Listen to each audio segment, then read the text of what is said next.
नमस्कार साथियों, सिविल सर्व मार्गदर्शन के यूट्यूब चैनल पर आपका स्वागत है। आज हम लोग हमारे अभ्यास प्लस प्रोग्राम के अंदर जो एनसीईआरटी टेस्ट हमारा है उसको आपके सामने लेकर के आए हैं।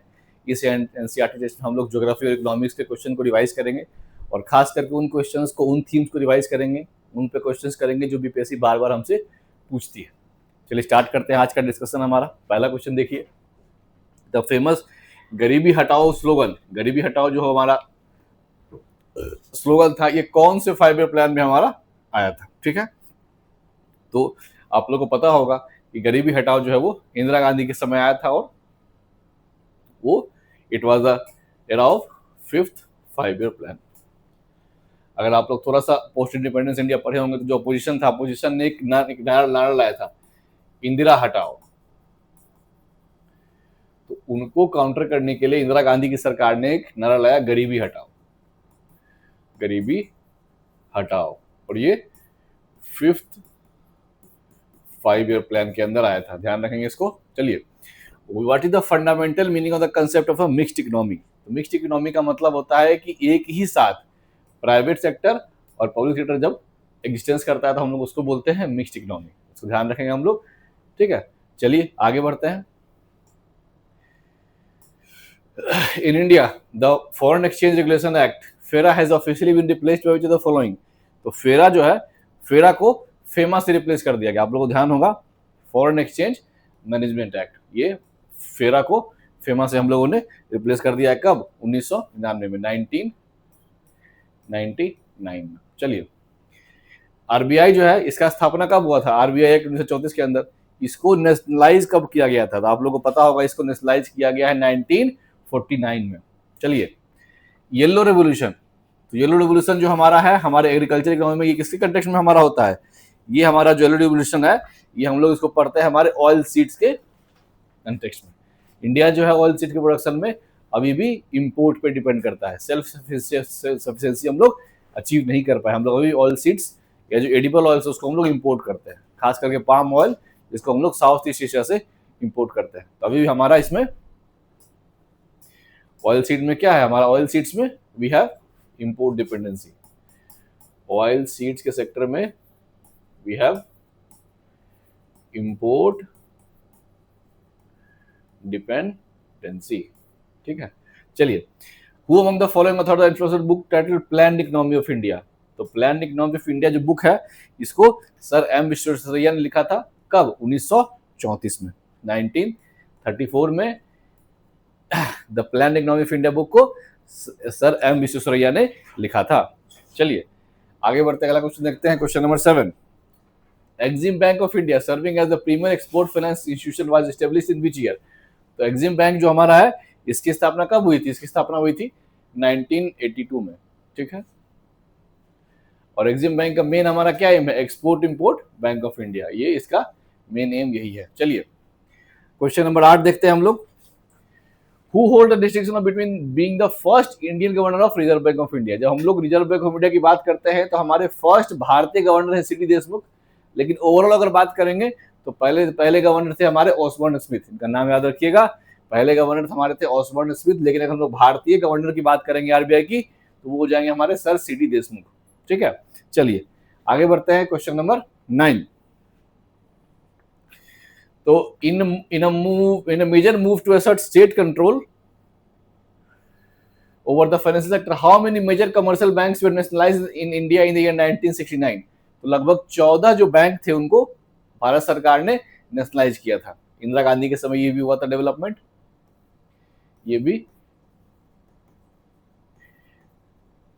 इंदिरा गांधी की सरकार में हुआ था। चलिए, with the following international currency assets is commonly referred to as artificial currency as paper gold?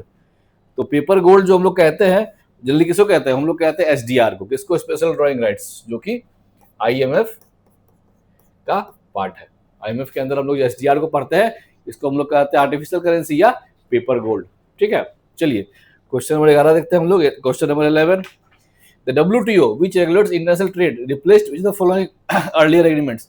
WTO की स्थापना कब होती है? 1990s के बाद होती है। तो उससे पहले इसने किस ऑर्गेनाइजेशन को रिप्लेस किया? तो इसने रिप्लेस किया था किसको?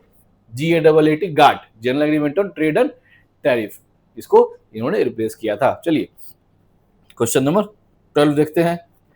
The landmark consumer protection act COPRA designed to protect the rights of consumers in India was passed in which year? ये हमारा 1986 में कंज्यूमर एक्ट कोपरा जो है वो उसको पास किया गया था।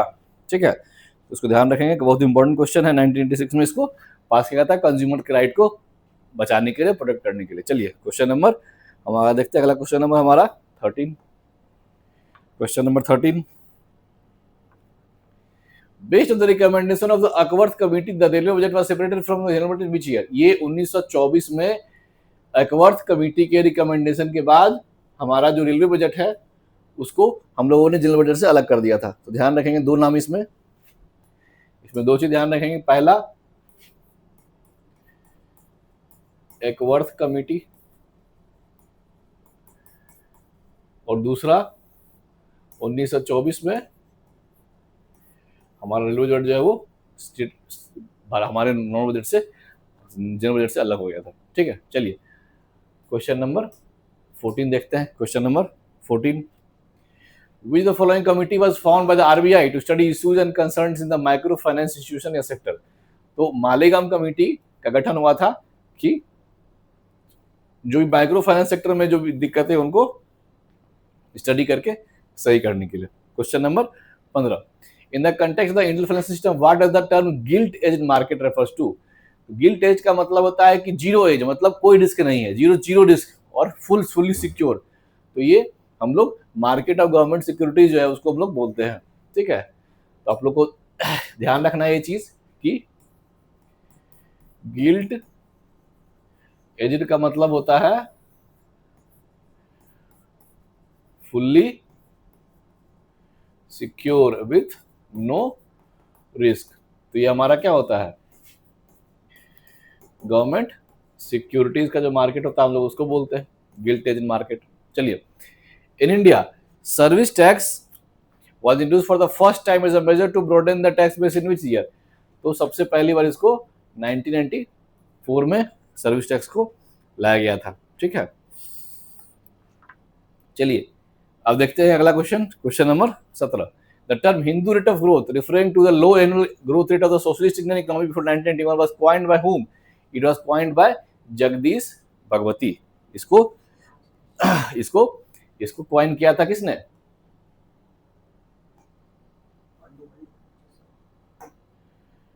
इसको कॉइन किया था, एक मिनट इसको हम लोग वापस से देख लेते हैं।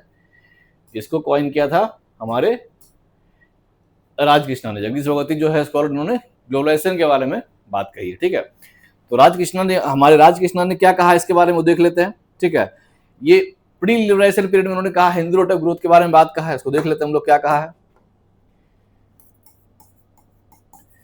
प्री लिबरलाइजेशन वाले फेज में उन्होंने हिंदू रेट ऑफ ग्रोथ की बात की है, हिंदू रेट ऑफ ग्रोथ की बात की है। इसका मतलब slow annual rate of growth जो था हमारा उसको ये सस्टेन कर रहे हैं, उसी के बारे में उन्होंने कहा है। तो ध्यान रखेंगे राजकृष्ण। चलिए क्वेश्चन नंबर 18 हमारा देखते हैं। Who among the following is universally recognized the father of economics? तो हम लोग फादर ऑफ इकोनॉमिक्स किनको कहते हैं? We generally call father of economics to Adam Smith. हम लोग एडम स्मिथ को कहते हैं फादर ऑफ इकोनॉमिक्स। और इनके जो बुक का नाम है, इनकी बुक का नाम क्या है? The wealth of Nations. ठीक है, ध्यान रखेंगे एडम स्मिथ की बुक का नाम है द वेल्थ ऑफ नेशंस। चलिए क्वेश्चन नंबर 19 देखते हैं। Question number 19, in national income accounting net national product NP is calculated by the following methods. तो जब भी हम लोग नेट की बात करते हैं, आप लोग इस चीज को ध्यान रखिएगा, ये बहुत ही सिंपल कंसेप्ट है। जब भी हम लोग नेट की बात करते हैं तो नेट ऑफ एक्स, एक्स मतलब कुछ भी, is equal to gross of x minus depreciation. आप लोग इसको तो ध्यान रखिए कि नेट हम लोग जब बात करेंगे जीडीपी की, तो नेट जो हमारा जीडीपी रहेगा वो हमेशा ग्रॉस जीडीपी के डेप्रिसिएशन के डिफरेंस के बराबर होगा। तो ये हमारा कौन सा ऑप्शन यहाँ पे सही बता रहा है, देख लेते हैं। Option number C will be the correct answer. Net हमारा जो है वो जीडीपी के डिप्रिसिएशन के माइनस हो जाएगा। चलिए क्वेश्चन नंबर 20 देखते हैं।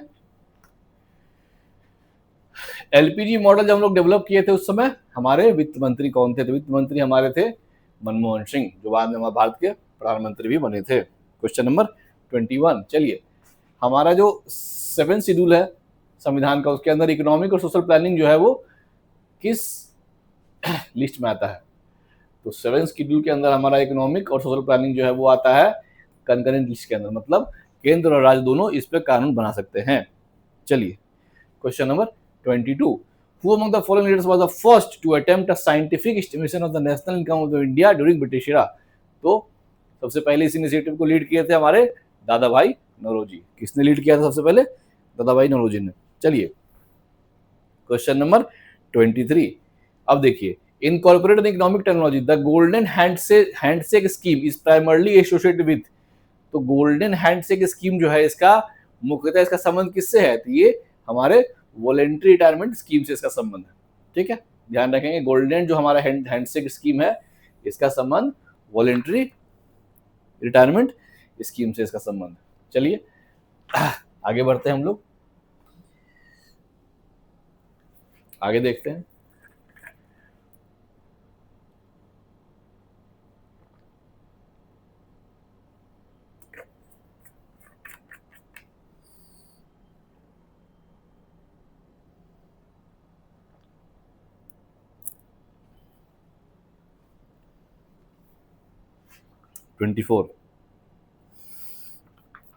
The UNDP index HDI, United Nations Human Development Index HDI was already developed by the famous economists।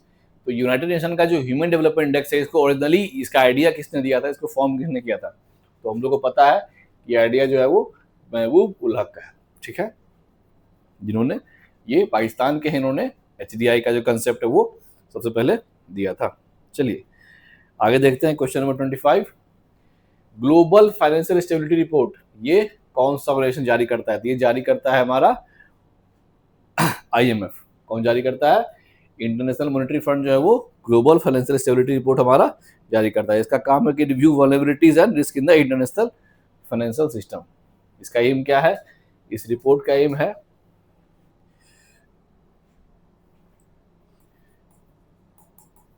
Review vulnerabilities and risks in the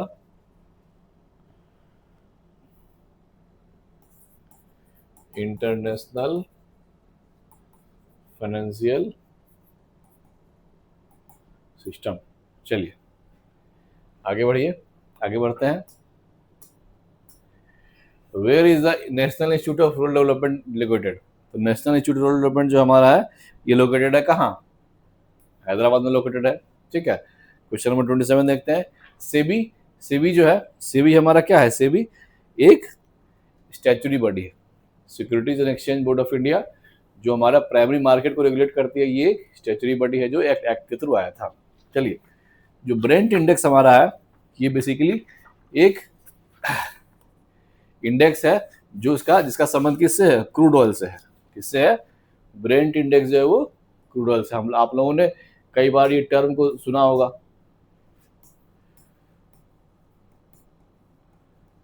sweet Brent. तो ये अगर आप लोगों ने इसके बारे में सुना होगा तो ये इसका संबंध क्रूड ऑयल से, रिलेटेड टू क्रूड ऑयल। चलिए आगे देखते हैं क्वेश्चन नंबर 29, इनमें से कौन सा संवैधानिक अथॉरिटी, इसको हम वाइडली कहते हैं गार्जियन ऑफ पब्लिक पर्स। तो हमारा जो भारत का CAG है he is widely regarded as the guardian of public purse. ठीक है, चलिए आगे बढ़ते हैं question number 30, according to modern economics what is considered the most appropriate and accurate measure of country's economic growth over time? तो हम लोग अगर मॉडर्न इकोनॉमिक्स की बात करेंगे तो सबसे अच्छा जो मेजर हमारा है एक मॉडर्न इकोनॉमी के ग्रोथ का वो है per capita income, per capita real income. Per capita real income से हम लोग जान सकते हैं कि हर एक इंडिविजुअल इंसान की इनकम क्या है, उसके लाइफ का स्टैंडर्ड क्या है, उसका स्टेटस क्या है सोसाइटी में, ठीक है। तो एक कंप्रिहेंसिव तरीका जानने का है जो वो है पर कैपिटा रियल इनकम। चलिए आगे बढ़ते हैं, क्वेश्चन नंबर 31 देखते हैं। इनमें से कौन सा एक्सपर्ट कमेटी का गठन हुआ था बैंकिंग सिस्टम के फाइनेंशियल सिस्टम रिफॉर्म्स के लिए? तो ये हो जाएगा नरसिम्हन कमेटी का गठन हुआ था बैंकिंग सिस्टम में कंप्रिहेंसिव रिफॉर्म्स को लाने के लिए। चलिए क्वेश्चन नंबर 32 देखते हैं। Which specific department within the Ministry of Finance is primarily responsible for preparation of budget in the Parliament? मतलब बजट के प्रिपरेशन और उसके प्रेजेंटेशन का जिम्मेदारी मुख्यतः किसको दिया गया है? तो ये दिया गया है डिपार्टमेंट ऑफ इकोनॉमिक अफेयर्स को। डिपार्टमेंट ऑफ इकोनॉमिक अफेयर्स का काम है बजट को तैयार करना और उसको पार्लियामेंट में पेश भी करना, ठीक है। चलिए question number 33। Question number 33, what is the most direct macro economic effect of deficit financing on economy? तो डेफिसिट फाइनेंसिंग का सबसे अच्छा तरीका क्या है? Increase in the overall money supply. ये आप लोग ध्यान रखेंगे कि डेफिसिट फाइनेंसिंग जो होता है,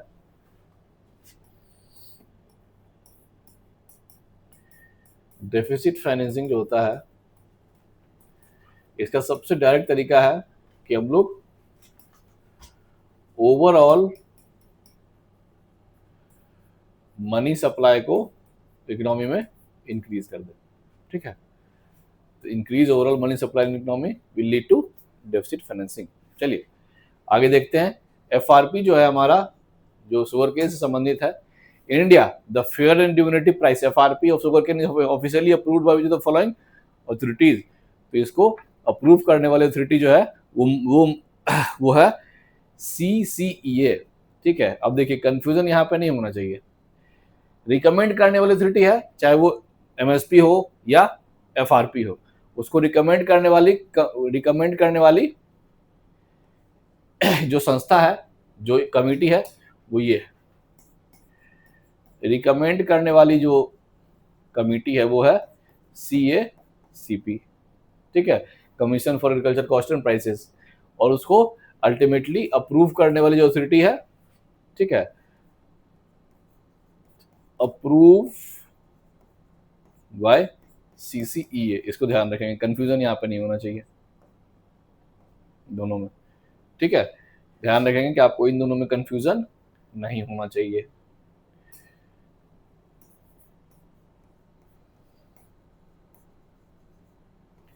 अप्रूव्ड बाय CCEA। चलिए आगे बढ़ते हैं, क्वेश्चन नंबर 35 देखते हैं।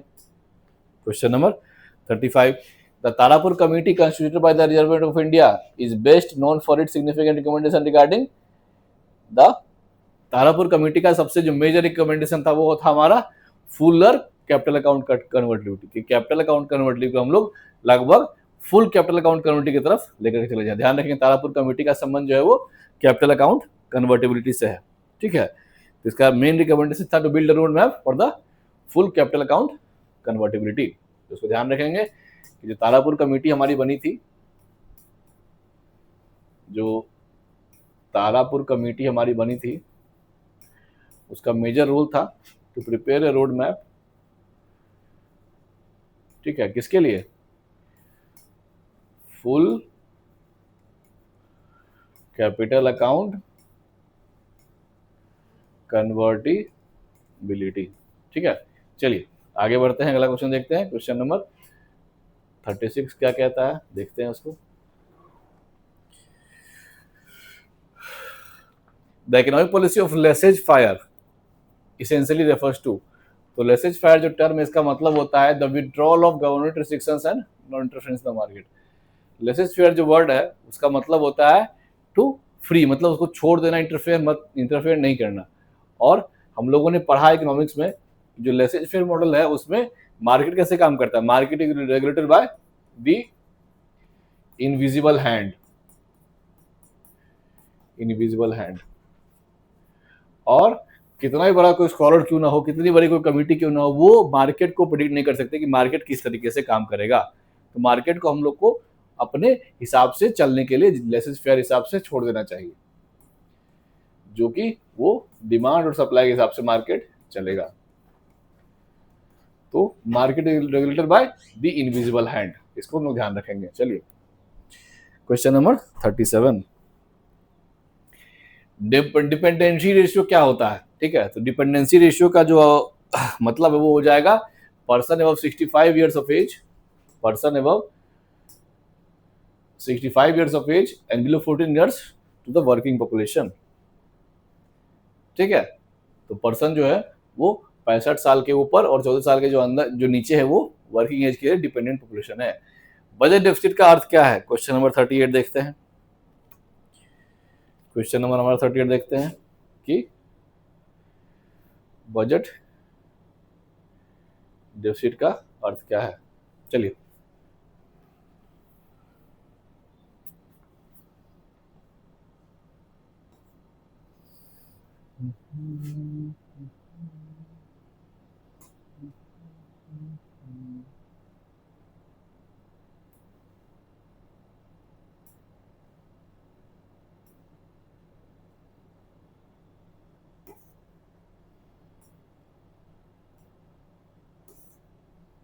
चलिए क्वेश्चन नंबर 38 देखते हैं। बजट डेफिसिट का अर्थ क्या है? तो बजट डेफिसिट का मतलब सिंपल है कि difference between all receipts and all the expenditure, ये हो जाएगा हमारा budget deficit. Question number 39, GST जो है एक इनडायरेक्ट टैक्स रिफॉर्म की तरह इंडिया में आया और इसको किस किस टास्क फोर्स ने रिकमेंड किया था? तो आपको ध्यान होगा कि जीएसटी को रिकमेंड करने वाला टास्क फोर्स जो था उसका नाम था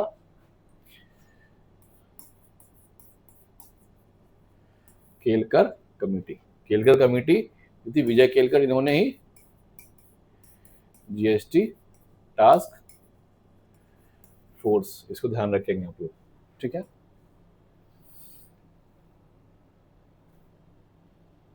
चलिए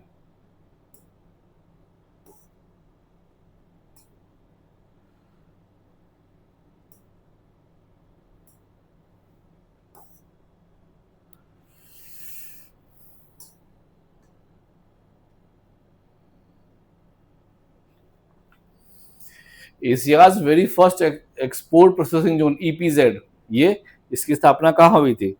तो अगर आपको पता होगा कि एशिया का पहला जो एक्सपोर्ट प्रोसेसिंग जोन है, जो अभी के टाइम में इसको हम लोग स्पेशल इकोनॉमिक जोन भी बोलते हैं, ये 1965 में पहली बार इसका स्थापना गुजरात के कांडला में हुआ था। ठीक है, to promote export oriented industrialisation. ठीक है, चलिए आगे बढ़ते हैं। Question number 41, FATF financial action task force जो हमारा ग्लोबल वॉचडॉग है, किसके लिए? मनी लॉन्ड्रिंग और टेस्ट फाइनेंसिंग के लिए। ये ये जो इनिशिएटिव है वो किस ग्रुप के अंदर आता है? तो हम लोग ध्यान रखें कि FATF जो है, FATF is a part of G7, ये G7 का पार्ट है। चलिए, जीएसटी जो आया था वो किस संविधान संशोधन के अंदर आया था? बहुत इंपॉर्टेंट क्वेश्चन है, कई बार एग्जाम से पूछा गया है। तो जीएसटी जो है वो आप लोग ध्यान रखेंगे, जीएसटी जो है वो हमारे संविधान संशोधन 101वें संविधान संशोधन के अंदर जीएसटी को हम लोग लाए थे भारत में।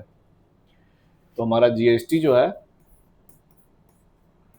वो 101st कॉन्स्टिट्यूशनल अमेंडमेंट एक्ट 2016 के अंदर आया था। चलिए आगे बढ़ते हैं। क्वेश्चन नंबर 43 देखते हैं। The Phillips curve, Phillips curve जो हमारा है वो इन macro economics which the following curves is related between unemployment and inflation. तो अनएम्प्लॉयमेंट और इन्फ्लेशन के बीच में एक जो दिखाने वाला कर्व है वो फिलिप्स कर्व है। आप लोगों को पता होगा कि अनएम्प्लॉयमेंट और इन्फ्लेशन को डिफाइन करने वाला अगर कोई कर्व है तो वो फिलिप्स कर्व। चलिए आगे बढ़ते हैं। Under the Indian coinage act with the following entities exclusively authorised to limit and issue coins in India. तो कॉइन इशू करने वाले जो हमारे कंपनी है, जो हमारी जो अथॉरिटी है वो है मिनिस्ट्री ऑफ फाइनेंस। इसको ध्यान रखेंगे, कॉइन इशू करने वाला जो अथॉरिटी है वो हमारा ये है, वो फाइनेंस जो है वो ministry of finance coin issue करता है और आरबीआई जो है वो करेंसी इशू करता है। चलिए, लॉरेंस कर्व जो हमारा है वो जनरली क्या दिखाता है? तो लॉरेंस कर्व जो हमारा है वो जनरली दिखाता है इनकम या वेल्थ डिस्ट्रीब्यूशन। तो बेसिकली इनइक्वलिटी दिखाता है, इनकम डिस्ट्रीब्यूशन या इनइक्वलिटी। तो आप लोग को ध्यान होगा जब भी हम लोग इनकम डिस्ट्रीब्यूशन या इनइक्वलिटी की बात करते हैं, जब भी हम लोग इनइक्वलिटी की बात करते हैं तो हमारे पास क्या है, एक लॉरेंज कर्व है और एक और क्या है, गिनी कोफिशिएंट है। इन दोनों का संबंध किससे है, इनइक्वलिटी से, इसको ध्यान रखेंगे। चलिए आगे बढ़ते हैं, क्वेश्चन नंबर 46 देखते हैं। The Gandhian plan was proposed by, the Gandhian plan जो है 1944 में प्रपोज करने वाले जो व्यक्ति थे उनका नाम था श्रीमन नारायण अग्रवाल, एस.एन. अग्रवाल। आगे बढ़ते हैं, क्वेश्चन नंबर 47 देखते हैं। इनमें से कौन जो है वो एक भारत सरकार के फिस्कल पॉलिसी का इंस्ट्रूमेंट नहीं है। तो भारत सरकार के फिस्कल पॉलिसी का इंस्ट्रूमेंट टैक्सेशन है, पब्लिक एक्सपेंडिचर है, पब्लिक है, ओपन मार्केट ऑपरेशन जो है वो नहीं है, ओपन मार्केट ऑपरेशन जो है वो नहीं है। Question number 48, Indian rupee was made fully convertible on the current account of the balance of payment in the following years, 1994 में। अब देख लीजिए यहाँ पे दो तीन चीज आप लोग को ध्यान में रखने वाली बात ये है, देख लीजिए कि हम लोग अगर इंडियन रुपी की बात करते हैं तो हमारा भारतीय रुपया जो है, हमारा जो इंडियन रुपी है ये फुल्ली कन्वर्टेबल हो जाता है किस पे, करेंट अकाउंट पे। कब से, 1994 से। लेकिन हम लोगों ने अभी तक कैपिटल अकाउंट कन्वर्टेबिलिटी को फुल्ली अचीव नहीं किया है, कैपिटल अकाउंट कन्वर्टेबिलिटी को फुल्ली अचीव नहीं किया है। ठीक है, चलिए आगे बढ़ते हैं, क्वेश्चन नंबर देखते हैं 49 क्या कहता है। क्वेश्चन नंबर 49 क्या कहता है,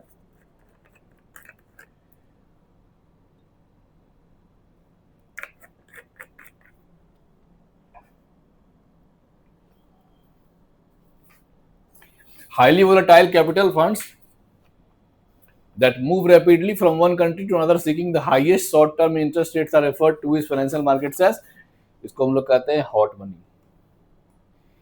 ये है हॉट मनी जो एक कंट्री से दूसरे कंट्री जाता है बहुत तेजी में to see gain from short term interest rate. अगर इस कंट्री से अच्छा वहां पे इंटरेस्ट मिलेगा तो हम लोग वहां शिफ्ट कर जाएंगे फॉर शॉर्ट टर्म गेन, तो कहते हैं हॉट मनी। चलिए क्वेश्चन नंबर 50 देखते हैं। The economic concept of dual economy refers to, तो ड्यूअल इकोनॉमी का मतलब होता है कि जब एक ही जगह पर दो अर्थव्यवस्था काम करते हैं तो हम लोग उसको कहते हैं ड्यूअल इकोनॉमी। ठीक है, तो ड्यूअल इकोनॉमी का मतलब हो गया एग्रीकल्चर सेक्टर और, मतलब इसका मतलब है कि हमारा जो एग्रीकल्चर सेक्टर वो ट्रेडिशनल है, लेकिन जो हमारा जो इंडस्ट्रियल सेक्टर है वो मॉडर्न में भी चेंज हो गया है, तो इसको हम लोग कहते हैं dual economy in the same national economy. ठीक है, चलिए आगे बढ़ते हैं, क्वेश्चन 51 देखते हैं। The renowned economic concept of vicious cycle of poverty, which explain how poverty perpetuates itself, was formulated by Ragnus Nugse। Ragnus Nugse। अगर हम लोग vicious cycle of poverty की बात करें, अगर हम लोग vicious cycle of poverty की बात करें, vicious cycle of poverty की बात करें, जनरली हमारे पास क्या होता है, पोवर्टी है, ठीक है, तो लो इनकम के चलते क्या हो गया, लो सेविंग्स, और लो सेविंग्स के चलते low investment in human resource development, मतलब पढ़ाई में, शिक्षा में, हेल्थ में, तो लो सेविंग से लो इन्वेस्टमेंट, और वो परपेचुएट करता है फिर पॉवर्टी के लिए। तो ये जो हमारा एक साइकिल चलते चला जाता है उसको हम लोग कहते हैं विशियस साइकिल ऑफ पॉवर्टी। इसको दिया था हमारे रैगनार नक्से ने। किसने दिया था, नाम ध्यान रखेंगे, रैगनार नर्कसे ने इसको दिया था। चलिए आगे बढ़ते हैं, क्वेश्चन नंबर 52 देखते हैं। 52, among the following components of Indian economy, which sector traditionally contribute the highest share to gross domestic savings? तो सबसे ज्यादा हाउस होल्ड सेक्टर जो है वो कंट्रीब्यूट करता है हमारे ग्रॉस डोमेस्टिक सेविंग्स को। चलिए 53 नंबर देखते हैं। रोलिंग प्लान जो है वो कब आया था, 1978 से 80 में, और रोलिंग प्लान को लाया था जनता पार्टी ने, ध्यान रखेंगे जनता पार्टी ने लाया था, और 1978 से 80 के बीच में आया था। चलिए, due to miserable economic performance and exogenous shocks, a plan holiday 3 annual plans were officially announced in India immediately following which 5 year plan. तो ये जो हुआ था ये थर्ड ईयर 5 ईयर प्लान के बाद हुआ था, इसमें प्लान हॉलिडे लिया गया था और 3 एनुअल प्लान्स आए थे, 3 एनुअल प्लान्स भी आए थे। चलिए, in the context of foreign capital flows, which type of foreign investment is generally considered highly volatile, unsafe or unstable for emerging economic stock market? तो ये हमारा जो फॉरेन पोर्टफोलियो इन्वेस्टमेंट है, फॉरेन पोर्टफोलियो इन्वेस्टमेंट है उसको हम लोग volatile और अनसेफ और अनस्टेबल मानते हैं। वो तुरंतली मार्केट चेंज कर सकता है अपने प्रॉफिट के लिए, ठीक है, जबकि एफडीआई जो है वो स्टेबल रहता है और वो मार्केट में इन्वेस्ट करता है, लेकिन ये फ्लाइट करने का इसके पास कैपेसिटी रहता है पोर्टफोलियो इन्वेस्टर के पास। क्वेश्चन नंबर देखते हैं अगला, 56 नंबर देखते हैं। What does the economic phrase full convertibility of रूपी इसेंशियली इम्प्लाई? तो ये इसका मतलब होता है कि it allows the free determination of the exchange rate by the market force of demand and supply. इसका मतलब ये होता है कि हमारा जो इंडियन रुपी है उसका मार्केट रेट क्या होगा अलग अलग करेंसीज के हिसाब से, इसको मार्केट तय करेगा, वो भी डिमांड और सप्लाई के हिसाब से। इसको हम लोग बोलते हैं फुल्ली कन्वर्टिबिलिटी ऑफ रूपी, ठीक है। इसमें गवर्नमेंट या और किसी एंटिटी का कोई इन्फोर्समेंट नहीं रहेगा। पहले गवर्नमेंट का इन्वॉल्वमेंट था, गवर्नमेंट जो है वो रुपये का जो डॉलर से एक्सचेंज रेट है उसको डिसाइड करती थी, लेकिन अब उसको मार्केट पे छोड़ दिया गया है। इसी को हम लोग बोलते हैं fully convertibility of Indian rupee. चलिए, question number 57, in the post liberalisation era which the following exchange rate system is officially followed by India at the present? तो फ्लोटिंग एक्सचेंज रेट को हम लोग अभी भी फॉलो करते हैं। चलिए आगे बढ़ते हैं। Based on its demographic dividend and workforce availability, its most accurate to classify the Indian economy as labour surplus economy. हमारा इकोनॉमी क्या है? लेबर सरप्लस इकोनॉमी है। चलिए, question number 59, the political and economic theory of scientific socialism which profoundly influenced 20th century economic planning globally is fundamentally attributed to। तो scientific socialism की जब हम लोग बात करते हैं तो ये साइंटिफिक सोशलिज्म किसकी है? ये कार्ल मार्क्स की है। कार्ल मार्क्स ने साइंटिफिक सोशलिज्म जो वर्ड है उसको क्वाइन किया था। इन्होंने अपने से पहले जो सोशलिस्ट जो आइडियाज उनको क्रिटिसाइज करते हुए कहा था कि उनका जो कंसेप्ट, उनका जो टेक्निक है वो साइंटिफिक नहीं है, लेकिन मेरा जो कंसेप्ट है सोशलिज्म का, ऐसा कार्ल मार्क्स ने कहा कि वो साइंटिफिक है और वो सोशलिज्म को रिवाइव करके कैपिटलिज्म को खत्म कर सकता है।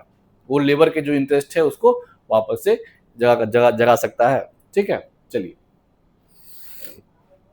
Question number 60, in the context of economic reform, the deliberate removal of historical prohibitions, hindrances and excessive regulations by the government on business activities and terms, इसको कहते हैं हम लोग लिबरलाइजेशन। मतलब सरकार के द्वारा अननेसेसरी जो रेगुलेशंस थी, लाइसेंस थे, उस सबको कोटास को हटा दिया गया, उसको लोग कहते हैं लिबरलाइजेशन। सरकार लिबरल ट्रेड पॉलिसीज को फॉलो करने लग गई। चलिए, अब कुछ क्वेश्चन हम देखते हैं ज्योग्राफी के। इनमें से कौन जो है वो नैरोएस्ट स्टेट है हमारा दुनिया का? तो ये हमारा है फोबिक्स स्ट्रेट।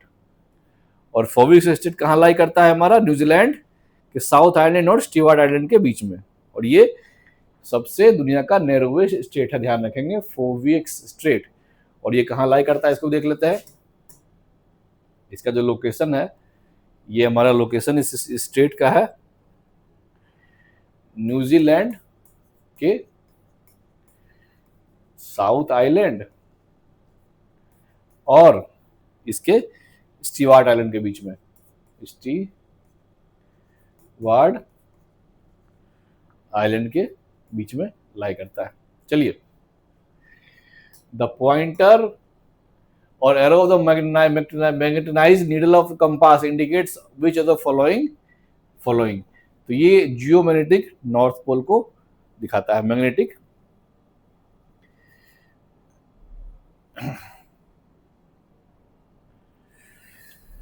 द पॉइंट और arrow of the magnetic needle of the compass. अब देखिए, जो कंपास का जो नीडल है वो हमारे मैग्नेटिक साउथ पोल को दिखाता है, क्योंकि नॉर्थ साउथ कंट्रोल करता है। तो जो कंपास का जो नॉर्थ पोल रहेगा, जैसे मान लीजिए कि ये कंपास है, ठीक है, इसका इंडिकेटर है नॉर्थ और साउथ। तो कंपास का जो नॉर्थ पोल रहेगा वो हमारे अर्थ के साउथ पोल को दिखाएगा, ठीक है, तो हो जाएगा मैग्नेटिक साउथ पोल। चलिए, question number 63, with the following is the correct set of 3 largest river basins by area from largest to smallest.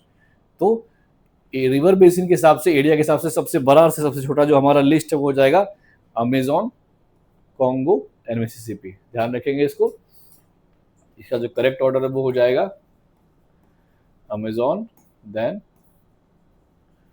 Congo, then Mississippi. चलिए, मकरान जो है वो कहाँ लोकेटेड है?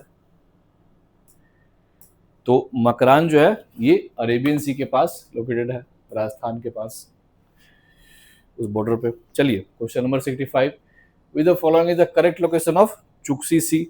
तो चुक्सी सी का जो लोकेशन है वो आर्कटिक ओशन के पास, अलास्का और साइबेरिया के पास है। अलास्का और साइबेरिया के पास में है। Only active volcano of south Asia, ये कहाँ? इंडिया में है। वो भी क्या, इसका क्या नाम है? Barren Island. क्या नाम है? Only active volcano in South Asia जो है वो हमारा बैरन आइलैंड है। Barren Island, it is the only active volcano in South Asia. Only active volcano in South Asia, जो कि अंडमान में। कहाँ है? अंडमान में है। चलिए, क्वेश्चन नंबर 67, टेरेस्ट्रियल वाटर्स, इसका जो लोकेशन होता है वो कहाँ तक होता है? ये होता है हमारा 12 नॉटिकल माइल्स तक। ठीक है। Question number 68, the following country is the largest producer of uranium. तो यूरेनियम का लार्जेस्ट प्रोड्यूसर जो हमारा कंट्री है वो है ऑस्ट्रेलिया। ऑस्ट्रेलिया के पास सबसे ज़्यादा यूरेनियम रिजर्व भी और प्रोड्यूसर भी सबसे बड़ा यही है, ऑस्ट्रेलिया। यूरेनियम का रिजर्व भी है और प्रोड्यूसर भी है बड़ा। क्वेश्चन नंबर 69, अब देखते हैं इनमें से कौन सा टनल जो है फ्रांस और इटली को करता है कनेक्ट। तो ये हो जाएगा हमारा मॉन्ट ब्लैंक। मॉन्ट ब्लैंक टनल जो है वो फ्रांस और इटली को करता है कनेक्ट। इसको ध्यान रखेंगे, बहुत इंपॉर्टेंट है ये टनल, तो इसको ध्यान रखेंगे। ये हमारा जो मॉन्ट ब्लैंक टनल है ये फ्रांस और इटली को कनेक्ट करता है। चलिए आगे बढ़ते हैं, क्वेश्चन नंबर 70 देखते हैं। तो लार्जेस्ट ट्रॉपिकल लेक जो वर्ल्ड में कौन सा है? वो है हमारा लेक विक्टोरिया। कौन सा लेक है? It is the lake Victoria, the largest tropical lake in the world. आगे बढ़ते हैं, question number 71, while going toward the center of the earth the weight of the body shall decrease।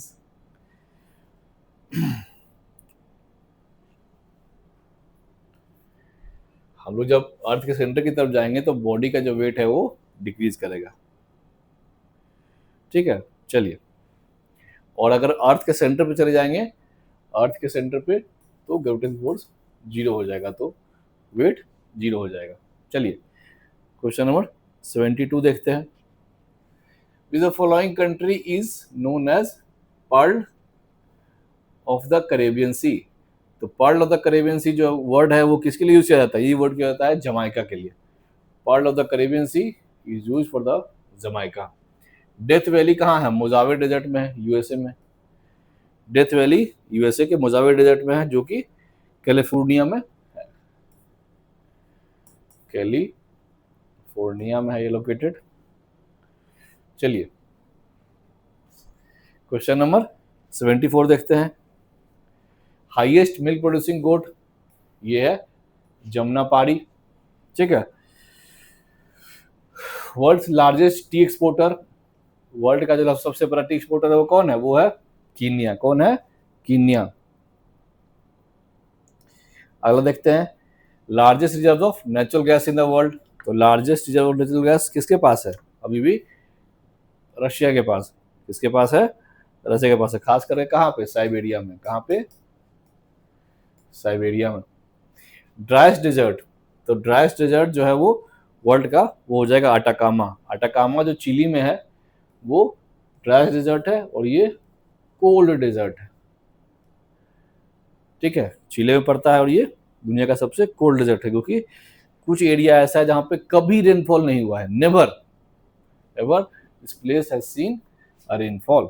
Question number 78 देखते हैं, Pemba and Zanzibar islands of Africa, ये किसके लिए famous है? तो ये फेमस है मसालों के लिए, खास करके क्लोव्स, लौंग, लौंग के लिए फेमस है cloves. Zanzibar and Pemba are famous for clove cultivation. And ये लोग क्या थे, ये दोनों जगह जो थे क्यों फेमस है? क्योंकि they are famous for spice exporting islands. कहाँ है? अफ्रीका में। चलिए, which city is known as the queen of the Arabian Sea? तो कोच्चि जो है, कोच्चि को हम लोग कहते हैं queen of the Arabian sea, Kochi. One US state alone contains more than half of the national coastline. Which of the following is it? तो ये हमारा अलास्का जो है वो यूएस के 50% कोस्टलाइन अकेले वही फॉर्म करता है, 50% कोस्टलाइन अलास्का। ठीक है, चलिए 81 lowest point in north Africa, ये हमारा हो जाएगा death valley.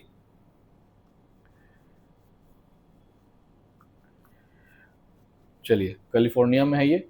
Egypt shares a border with, Egypt जो है वो लीबिया के साथ बॉर्डर शेयर करता है, ध्यान रखेंगे इसको।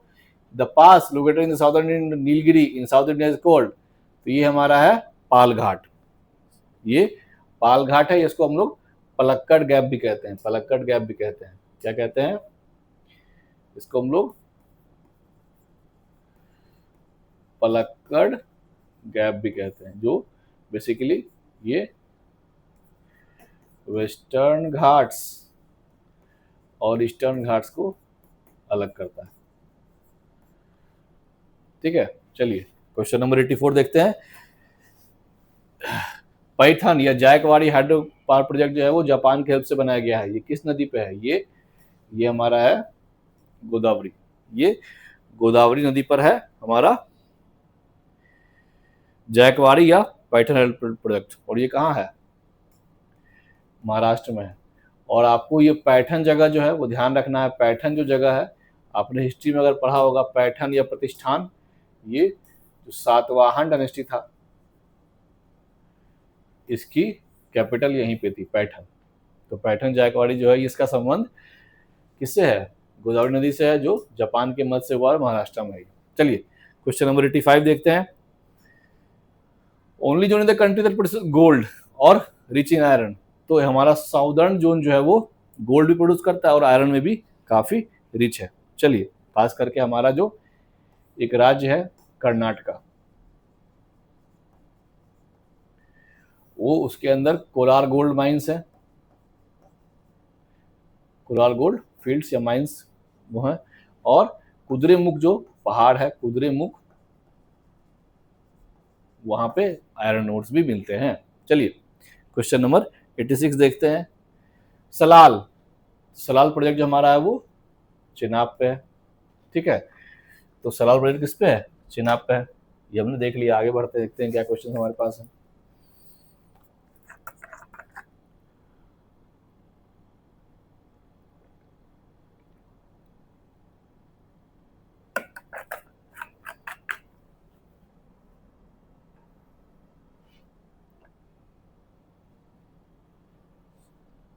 चलिए देखते हैं इसको। क्वेश्चन नंबर 87 देखते हैं। The principal copper deposits of India line with the following states, तो ये खेतरी एंड दरीबो एरियाज, राजस्थान के खेतरी और दरीबो एरियाज में भारत के प्रिंसिपल कॉपर डिपॉजिट्स जो है वो पाए जाते हैं। चलिए क्वेश्चन नंबर 88, इनमें से कौन से फैक्टर जो है रिस्पॉन्सिबल है किसके लिए? Monsoon type of climate in India. तो location correct, thermal contrast correct, upper circulation correct, ITCZ correct, ये चारों ऑप्शन जो है वो करेक्ट हो जाएगा। With the following is the potential for harnessing of tidal energy in India, तो जो गल्फ ऑफ कैम्बे हमारा है वो उसके पास काफी अच्छा पोटेंशियल है to harness tidal energy in India. अगर हम लोग इंडिया का मैप देखेंगे तो खास करके जो ये वाला एरिया है, it has a huge potential in tidal energy. ठीक है, चलिए आगे बढ़ते हैं, क्वेश्चन नंबर 90 देखते हैं। 3 important rivers of the Indian subcontinent has origin near the Mansarovar lake. ये कौन कौन सी नदियां हैं? तो ये हो जाएंगी हमारी ब्रह्मपुत्रा, इंडस और सतलज। ब्रह्मपुत्रा, इंडस और सतलज, ये तीनों नदी का जो उद्गम स्थल है वो मानसरोवर झील के आसपास, ब्रह्मपुत्रा, इंडस और Sutlej. The year 1921 is known the great divide in India demographic history. क्यों कहा जाता है? क्योंकि 1921 को क्यों कहा था ग्रेट डिवाइड? क्योंकि 1921 के बाद से ही 1921 के बाद से ही Indian population began to rise steadily। ठीक है, 1921 एक इंपॉर्टेंट लैंडमार्क है, ये ट्रांजिशन का फेज है, टर्निंग पॉइंट कहा जाता है, इसको कहा जाता है टर्निंग पॉइंट। चलिए आगे बढ़ते हैं, अगला question 92। Which country is known as the emerald isle? Emerald isle कहा जाता है किसको? आयरलैंड कहा जाता है। The most abundant element in the sea water, सबसे एबंडेंट एलिमेंट सी वाटर में वो कौन सा है? वो है हमारा क्लोरीन। खास करके ये किसमें? क्लोराइड सॉल्ट्स में पाया जाता है। ठीक है, चलिए आगे बढ़िए, क्वेश्चन नंबर 94 देखते हैं हम लोग। हेल, इनमें से कौन है जो प्रिसिपिटेशन का फॉर्म है? तो हो जाएगा हेल। हेल जो है वो प्रिसिपिटेशन का फॉर्म, बाकी सब ड्यू, फॉग, मिस्ट, ये सब फॉग का पार्ट हो गया। तो प्रिसिपिटेशन मतलब रेन जो हो गया, उस मतलब हेल मतलब बारिश के साथ पत्थर या ओले गिरना। चलिए 95 देखते हैं। ट्रॉपिकल रेन फॉरेस्ट अमेजन पे इसको कहते हैं हम लोग क्या? सिल्वास कहते हैं। The depositional feature at the point where the river comes down from the hills to plain. तो हिल्स से प्लेन की तरफ जब आते हैं तो डिपोजिशनल जो हमारा चीज उसको हम लोग क्या कहते हैं? Alluvial fan. तो depositional feature point where river comes from down from hills to plain is alluvial fan. चलिए, जो हमारा ट्रांस साइबेरियन लिंक है वो कहां से कहां तक है?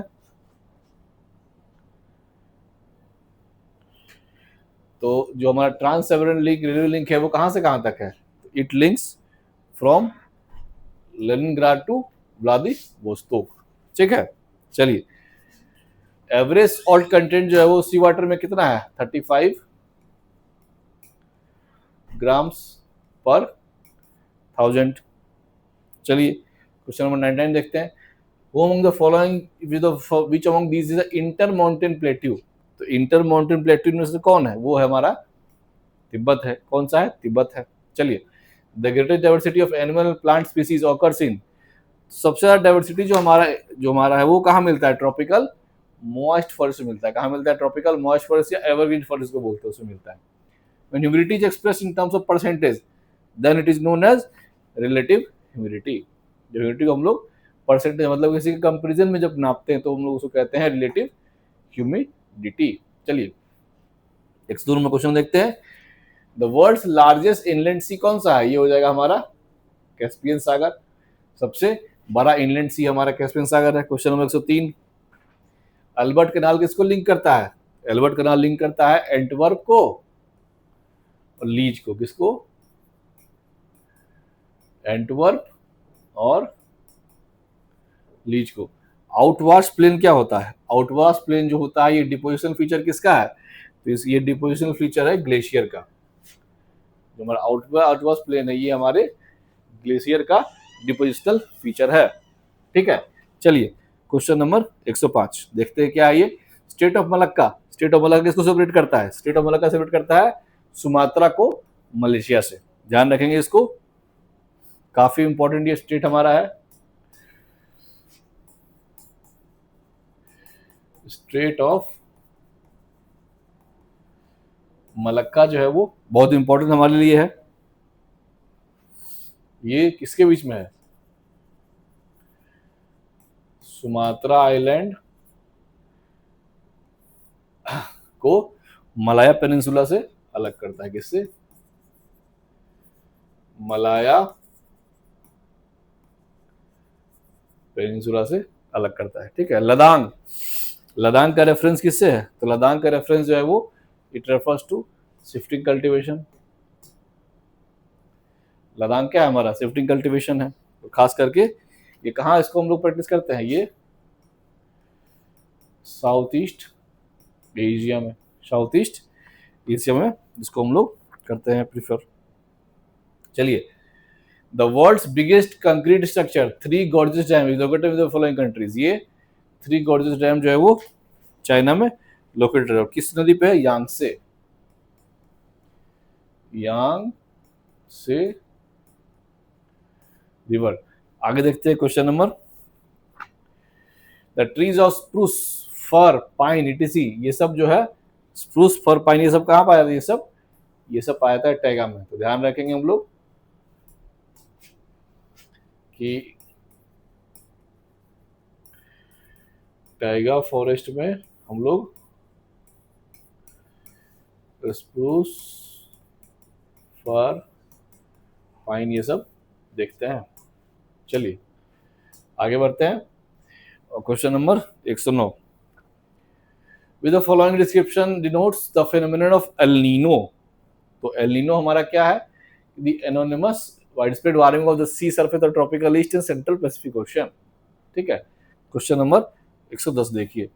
The Great Barrier Reef, Great Barrier Reef जो है ये कहाँ लोकेटेड है? ये लोकेटेड है ऑस्ट्रेलिया में। कहाँ है? ऑस्ट्रेलिया में लोकेटेड है।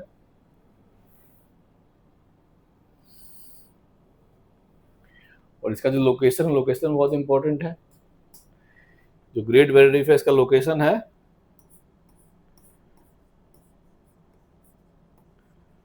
नॉर्थ ईस्टर्न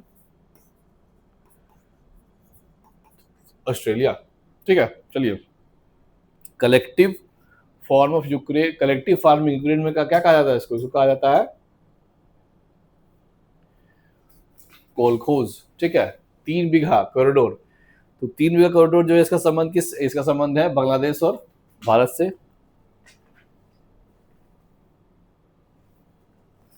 चलिए, with the following reflects radio waves. तो ये हमारा जो थर्मोस्फेयर है या हम लोग उसको आयनोस्फेयर भी कहते हैं, वो थर्मोस्फेयर के अंदर एक आयनोस्फेयर होता है, वो रिफ्लेक्ट करता है रेडियो वेव्स को back to the earth. 114। First oil well in the world was drilled at. ये इसको हम लोग पेनी सिल्वेनिया में हम लोगों ने इसको ड्रिल किया था। ठीक है। क्वेश्चन नंबर 115 देख लेते हैं। The internationally recognised scale for describing wind speed. तो ये विंड स्पीड को दिखाना सबसे बड़ा है ब्यूफोर्ट स्केल। क्या है? Beaufort scale. Question number 116। Bangkok river lies on river. Bangkok कौन सी नदी पे बसा है? तो बैंकॉक जो हमारा है वो बसा है मैनाम, मैनाम नदी पे बसा है बैंकॉक। बैंकॉक जो रिवर है बैंकॉक के पास उसका नाम है मैनाम।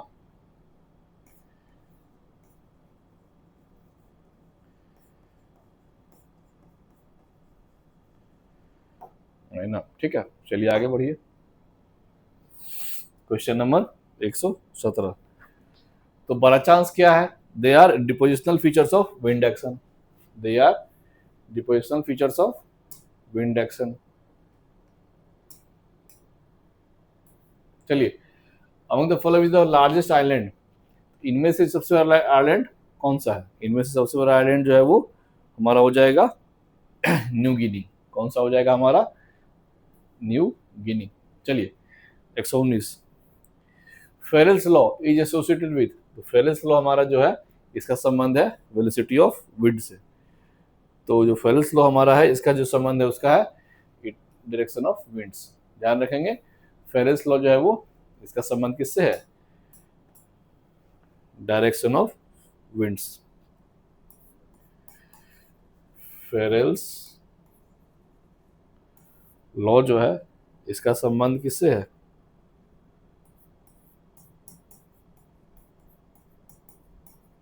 डायरेक्शन ऑफ विंड से, किससे है? विंड से, due to earth rotation, earth के रोटेशन के चलते। आगे बढ़िए। The continents of Africa and Europe at their close at point are separated from each other by the state of. तो अफ्रीका और यूरोप जो है वो किस स्टेट से क्लोजली जुड़े हुए? तो वो जिब्राल्टर के स्टेट से क्लोजली जुड़े हुए हैं। चलिए,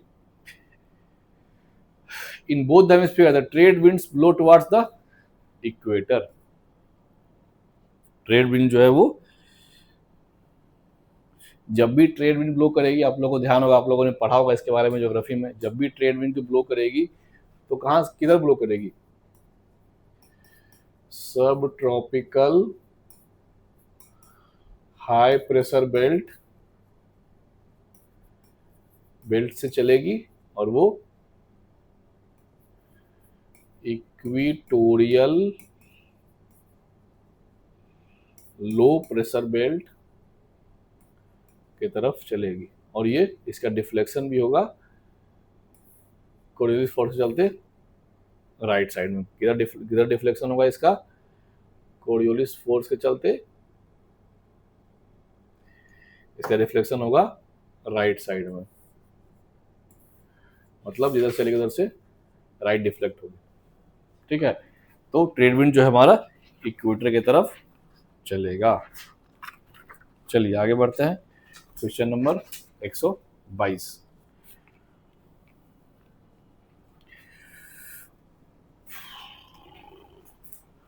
पोर्टजोल is a type of soil characterise of region under the cover of coniferous forest. तो पोर्टजोल जो है, ध्यान रखेंगे हम लोग, पोर्टजोल जो सॉइल है ये हम लोग को मिलता है कॉनिफेरस फॉरेस्ट में। कहाँ मिलता है?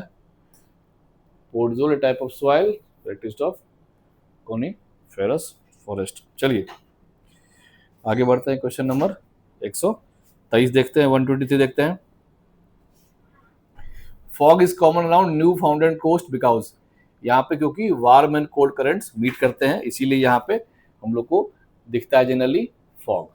तो इसका कारण हो जाएगा warm and cold currents meet here, 123। और दो करंट जो हमें मिलते हैं उनका नाम आप लोग ध्यान रखेंगे। दो करंट जो यहाँ पे मिलते हैं इसका नाम आप लोग ध्यान रखेंगे। Hot gulf stream plus cold Labrador, ये दोनों करंट यहाँ मीट करते हैं और इसी के रिजल्टेंट में यहाँ पे काफी फॉग रहता है, और इसीलिए एक इम्पॉर्टेंट फिशिंग ग्राउंड भी रहता है ये। ठीक है, क्योंकि यहाँ पे फिशेस बहुत ज्यादा रहते हैं। चलिए आगे बढ़ते हैं। Question number 124। Question 124। The tropical grasslands of Brazil are known as campos. Tropical grassland of Brazil, Brazil के ट्रॉपिकल ग्रासलैंड को हम लोग क्या कहते हैं? कैंपोस। चलिए 125 देखते हैं। 17th पैरेलल जो है वो किसको रिप्रेजेंट करता है? North and south Vietnam. ध्यान रखेंगे, नॉर्थ और साउथ वियतनाम को 17th पैरेलल अलग अलग करता है। चलिए क्वेश्चन 126। महावेली, तो महावेली नदी जो है वो, महावेली नदी कहाँ फ्लो करती है? श्रीलंका में। महावेली नदी जो है वो आप लोग ध्यान रखेंगे कि जो महावेली रिवर है इट फ्लोज थ्रू श्रीलंका।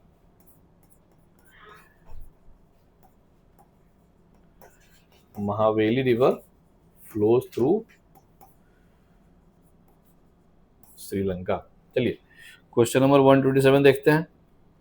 इनमें से कौन सा करंट जो कोल्ड करंट है? तो इसमें से कैनेडी करंट जो है वो कोल्ड करंट है, बाकी तीनों हॉट करंट। ठीक है। सन्स हेलो, सन का जो हेलो है produce by reflection of light through ice crystals in cirrocumulus clouds. Sun का हेलो कैसे काम करता है? आप लोगों ने देखा होगा, जब इक्लिप्स होता है उसके बाद सन के चारों तरफ एक आइस क्रिस्टल की जो एक पट्टी है वो बन जाती है। आइस क्रिस्टल की एक पट्टी बन जाती है, उसको हम लोग कहते हैं सन्स हेलो। ठीक है, और क्यों बनता है? Due to ice crystals in cirrocumulus clouds, इसीलिए वो फॉर्मेशन उसका होता है। चलिए आगे बढ़ते हैं, question number 129। The river that runs along the USA Mexico boundary, तो यूएसए और मेक्सिको के बीच में बाउंड्री वाली नदी है, उसका नाम है रियो ग्रांडे। ध्यान रखेंगे, यूएसए और मेक्सिको के बीच में बाउंड्री बनाने वाली नदी का नाम है रियो ग्रांडे। चलिए आगे बढ़ते हैं, क्वेश्चन नंबर 130।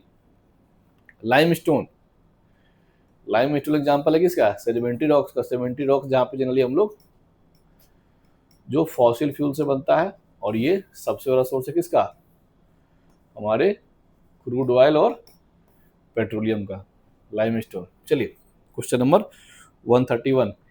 तो फॉर्मर सोवियत यूनियन में सबसे बड़ा रीजन जो कोल प्रोड्यूस करता था, उसका नाम हो जाएगा हमारा कुजनेट्स्क। कुजनेट्स्क बेसिन जो था वो हमारे फॉर्मर सोवियत यूनियन में सबसे बड़ा कोल प्रोड्यूसिंग रीजन था। ठीक है, अगला question 132। Red Indians call this local wind ice eater. अब ये आइस ईटर जो है वो चिनूक है, क्योंकि रॉकी माउंटेन्स जो है, रॉकी माउंटेन्स ये जो है डाउन स्लोप पे ये उतरता है, और जितने भी ग्रासलैंड्स हैं वहां पे उनमें जो आइस है उसको ये खत्म करता है, क्योंकि ये हॉट विंड है, इसीलिए हम लोग इसको कहते हैं आइस ईटर। और ये रॉकी माउंटेन्स के पास से बहती है, और जो भी ग्रासलैंड्स है उनके आइस को ये हटा देती है, इसीलिए हम लोग, इसलिए रेड इंडियन ट्राइबल जो वहां के उन्होंने वो इस लोकल विंड को कहते हैं आइस ईटर, इसका नाम है चिनूक।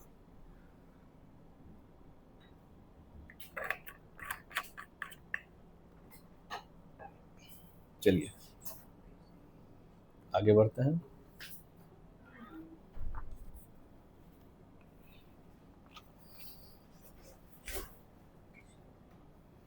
Question number 133।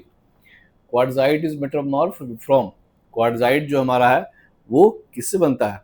तो क्वार्टजाइट जो हमारा है वो बनता है सैंडस्टोन से। किससे बनता है? क्वार्टजाइट जो हमारा है वो बनता है हमारे सैंडस्टोन से। और ये क्या है? ये सेडिमेंट्री रॉक्स का पार्ट है, it is a part of sedimentary rocks. चलिए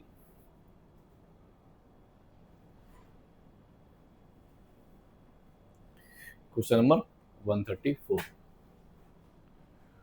अमूर one of the longest rivers in the world is in, ये जो अमूर रिवर है, जो सबसे एक लार्जेस्ट अमूर रिवर मानते हैं, ये बनाती है बॉर्डर रसिया और चाइना के बीच में।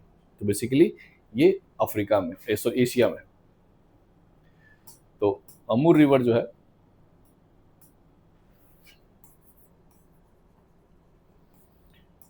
One of the largest river of the world, Asia में आती है। और क्यों इंपॉर्टेंट है? क्योंकि ये बाउंड्री बनाती है बिटवीन चाइना एंड रसिया। ठीक है, चलिए क्वेश्चन नंबर 135। इनमें से कौन सा एक नेचुरल हार्बर है? तो जो कि डिपोज्ड हमारा ये कोस्ट है, इसीलिए सबमर्ज्ड कोस्ट है, ये हमारा मुंबई एक नेचुरल हार्बर है। बैलाडीला क्यों फेमस है? तो जो हमारा बैलाडीला है वो आयरन ओर के लिए फेमस है। और कहाँ है ये हमारा छत्तीसगढ़ में। ठीक है, तो उसको भी ध्यान रखेंगे हम लोग। Bailadila is famous for iron ore, is located in Chhattisgarh. और इस जो ये माउंटेन, इसका शेप जो है वो बुल के हॉर्न के तरह है, इसीलिए हम लोग इसको बोलते हैं बैलाडीला। और ये हाई ग्रेड यहाँ पे आयरन ओर हम लोग को मिलता है, इसीलिए ये काफी इंपॉर्टेंट है। चलिए क्वेश्चन नंबर 137।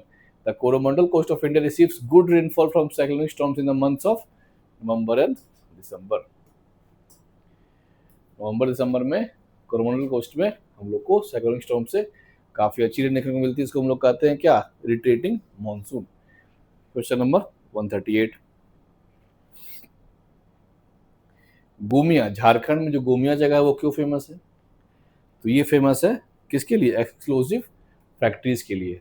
ये एक्सप्लोजिव जो फैक्ट्रीज है हमारे हैं गोमिया में, इसके लिए काफी फेमस झारखंड का जो गोमिया जगह है। काफी इंपॉर्टेंट क्वेश्चन है, ध्यान रखेंगे इसको। यूपीएससी ने ये क्वेश्चन पूछा भी है इस एग्जाम में, कि गोमिया झारखंड में जो है वो एक्सप्लोजिव फैक्ट्रीज के लिए फेमस है। Question number 139। रायलसीमा, जो रायलसीमा क्षेत्र है वो मुख्यतः जो है वो आंध्र प्रदेश में आता है। रायलसीमा जो क्षेत्र है ये इट मेनली ये आंध्र प्रदेश का इनलैंड मतलब हिंटरलैंड जो अंदर का जो प्रदेश है उसको हम लोग रायलसीमा कहते हैं। क्वेश्चन नंबर 140 देखते हैं। Rain shadow zone is present in India, ये कहाँ पे प्रेजेंट है? तो ये हमारा वेस्टर्न घाट्स के ईस्टर्न स्लोप्स पे प्रेजेंट है।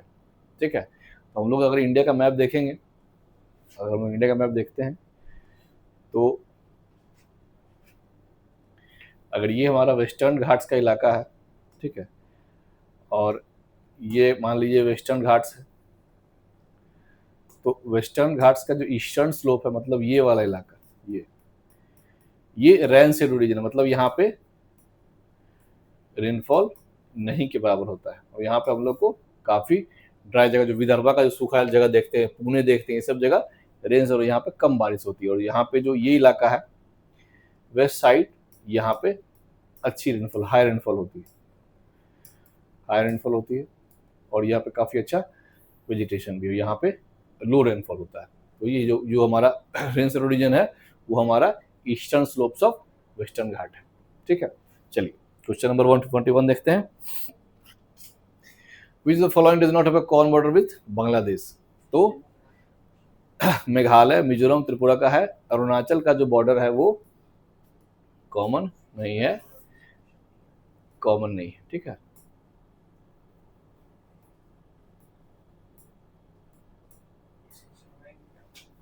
चलिए question number 142। The peninsular plateau of India extends up to, तो ये हमारा मेघालय हिल्स तक, मेघालय प्लेट्यू तक हमारा पेनिनसुलर प्लेट्यू जो है वो एक्सटेंड करता है। ठीक है, चलिए क्वेश्चन 142 देखते हैं। अक्टूबर हीट, अक्टूबर हीट किसको बोलते हैं? It the combination of high temperature excessive humidity, इसको हम लोग बोलते हैं अक्टूबर हीट।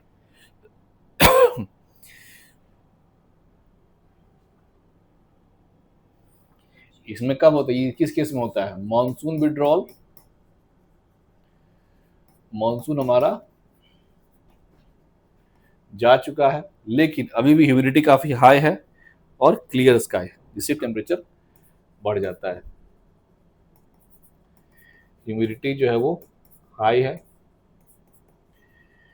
क्लियर स्काइज, जिससे कि हमारा टेम्परेचर बढ़ता है, उसको हम लोग कहते हैं अक्टूबर हीट। चलिए 144 क्वेश्चन नंबर देखते हैं। श्रावस्ती, अब देखते हैं जोग फॉल्स, जो हमारा जोग फॉल्स है वो गोवा में है। कहाँ है? गोवा में श्रावस्ती नदी किनारे। और आपने इस फॉल्स को देखा होगा एक फेमस मूवी में, चेन्नई एक्सप्रेस में, जो एक फॉल्स का जो सीन दिखाता है, ट्रेन वहां से गुजरती है, वो जोग फॉल्स ही है। ठीक है, चलिए आगे देखते हैं question number 145। How do the central Asian highlands affect the Indian climate? Central Asian highland जो है वो किस तरह से हमारे इंडियन क्लाइमेट को अफेक्ट करती हैं? तो ये जो हमारा सेंट्रल आइलैंड्स है ये अफेक्ट करती है कैसे? ये हमारा ऑनसेट और जो मानसून है उसको बेसिकली ये अफेक्ट करती है। किस तरह से? जो हमारा ITCZ है, ITCZ है वो शिफ्ट करता है नॉर्थवर्ड तिब्बत की तरफ, और जो साउथ वेस्ट मानसून है वो इंडिया में एंटर करता है इक्वेटर को क्रॉस करके। चलिए आगे देखते हैं question number 146। 146, India has the world's highest road which connects. India का जो सबसे हाईएस्ट रोड है वो कहां से कहां कनेक्ट करता है? ये कनेक्ट करता है लेह से मनाली के, लेह से मनाली तक कनेक्ट करता है। ठीक है, question 147। With the following physiographic features of India is geologically the oldest, इनमें से कौन सा फीचर सबसे पुराना है? सबसे पुराना हमारा पेनिनसुलर प्लेट्यू है। इसका जो एक्सपेंशन जो है वो केवल हमारे डेक्कन तक नहीं बल्कि मेघालय तक भी है, मतलब नॉर्थ ईस्ट का जो मेघालय प्लेट्यू है वो भी इसी का पार्ट है। ठीक है, क्वेश्चन नंबर 148। जिप्सम, जिप्सम कहाँ पाया जाता है? मुख्यतः जिप्सम जो हम लोग राजस्थान में इसको प्राप्त करते हैं, और इसके हेल्प से हम लोग क्या बनाते हैं? बेसिकली हम लोग इसके हेल्प से हम लोग सीमेंट प्रोडक्शन में इसको हम लोग यूज करते हैं। ठीक है, चलिए आगे देखते हैं 149। Hazaribagh district Jharkhand has rich deposits of mica. Jharkhand का जो हजारीबाग डिस्ट्रिक्ट है उसको हम लोग माइका प्रोडक्शन के लिए जानते हैं, काफी फेमस है। और हमारा जो काल बैसाखी है, नॉर्थ वेस्टर्न है, ये कहाँ ऑर्डिनेट करता है? ये ऑर्डिनेट करता है छोटा नागपुर प्लेट्यू में, और इसमें हम लोग जनरली क्या देखते हैं, हेवी स्टॉर्म्स एंड रेनफॉल। और ये क्या होता है, ये प्री मानसून होता है, ये मानसून से पहले आता है, ये मानसून से पहले आता है। तो हमने देखा हमारे पास कुछ क्वेश्चन थे एनसीईआरटी के, जिसमें हम लोग ज्योग्राफी और इकोनॉमिक क्वेश्चंस को डिस्कस किया। आपसे फिर हम कल मिलेंगे, जिसमें हम लोग फिर से एक फुल इंटरेस्ट को डिस्कस करेंगे। धन्यवाद।